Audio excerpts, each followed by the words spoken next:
Pipes have been used since ancient times. The first description of pipe smoking was in 500 BC, describing the Scythians as smoking leaves. Romans and Greeks later adopted the pipes from the neighbors to the east, and they were subsequently given to the Nordic, the Celtic, and the Germanic tribes. Tobacco was not introduced to the Old World until the 16th century. Pipes outside of the Americas usually were used to smoke hashish, a rare and expensive substance outside of the areas of the Middle East. At the time of Tolkien's birth, the nature of pipe smoking was rapidly changing. Mass-produced cigarettes and cigars were taking place of pipes which had been used by the British aristocracy for centuries. When Tolkien was a young man in the 1920s, clever advertising by tobacco companies portrayed smoking pipes as something done by the rural working man, or the common folk.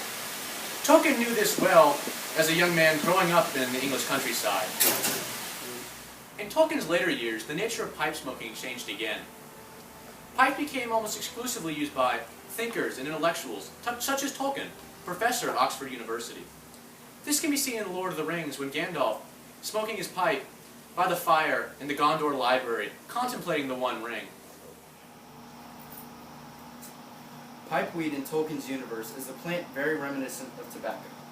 It was first grown in the Shire by a hobbit named Tobald Hornblower, and was first brought to Middle-earth by the Númenóreans, but was first used for smoking by the hobbits.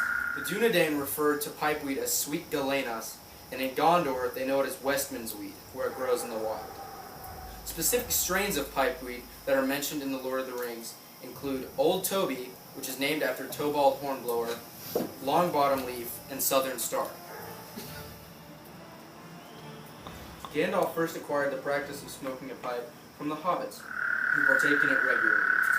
Initially condescending of the practice, Saruman also takes it up after seeing the effect it has on Gandalf. Now let's talk about the symbolism of pipeweed in Lord of the Rings. Above all else, smoking to the hobbits is a natural action. And it's a natural action to many of the other characters as well. To Gandalf, for example, he smokes to remind him of the easier days before the war, of the days when he had to simply care about the hobbits and about the affairs of elves and men, before he became embroiled in the great struggle that defines the last 3 books. The hobbits, on the other hand, smoke because it is at many times the only connection they have to home. And in Tolkien's day, smoking was as much a natural action as anything else was. It didn't have the taboo attached to it that it does today.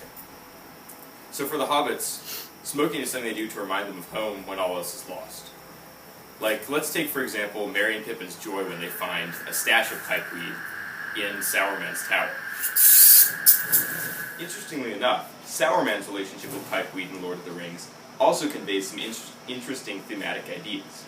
For example, the way that Saruman actually acquires pipeweed is out of envy of Gandalf in one of the many volumes that predates the Lord of the Rings chronologically. This prefigures the way in which Saruman becomes corrupted by his taste for power later on and his relationship with Sauron.